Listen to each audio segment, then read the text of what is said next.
সকালে আমাদের খাবারের মেনু হলো পান্তা ভাত, গুড় আর হলো আম। হ্যালো সবাইকে, কেমন আছেন? আশা করি সবাই খুব ভালো আছেন। যে আমরাও মোটামুটি আছি। তো সকালবেলা আমি যে একটু রুটি বানিয়ে নিলাম, বর্ণবাবুকে খাওয়াবো তাই।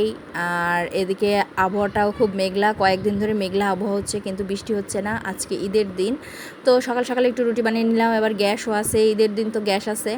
যাই হোক, অন্য দিন আমাদের আসলে গ্যাসের লাইন অফ করে দিয়ে রাখে বোধ হয়, এই জন্য গ্যাস আসে না, কিন্তু ঈদের দিন আজকে আসে। তো এইখানে আমি রুটি বানিয়ে নিলাম। রুটিগুলো সবই ফুলকো ফুলকো হয়েছিল, রুটিগুলো বানিয়ে নিলাম। আর এদিকে বাবা হলো বাড়ি থেকে হাঁসের মাংস নিয়ে এসেছিলো, তো আমি সেটা রান্না করলাম। সব মশলা ভালোভাবে কষিয়ে তারপরে মাংসটা দিয়ে দিলাম। মাংসটাও ভালোভাবে একদম কষিয়ে নিয়েছি এবং একদম ভাজা ভাজা করে নিয়েছি। তারপরে জল দিয়ে দেবো।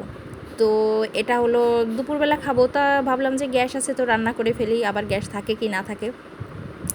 যাই হোক, এদিকে রান্না চলছে, আর এদিকে সকালবেলা খাবো আমরা পান্তা ভাত আর হলো গুড়, কলা, আম, যে যেটা খায়, সবার জন্য খাবার যেটাই আছে, যে যেটা খায়। তো এই হলো আমাদের খাবারের মেনু। আর বাবু হলো দুধ দিয়ে রুটি দেখাবে। তো এই হলো আমাদের খাবারের মেনু। এইভাবেই আমরা সকালবেলার নাস্তাটা সেরে নেব। আর এদিকে রুটি, আলু ভাজিও ছিল, সব রকমের আইটেমই ছিল। যার যেটা ভালো লাগে সে সেটা খাবে। তো ছোট্ট একটা ব্লগ শেয়ার করলাম। ঠিক আছে, টাটা, বাই বাই।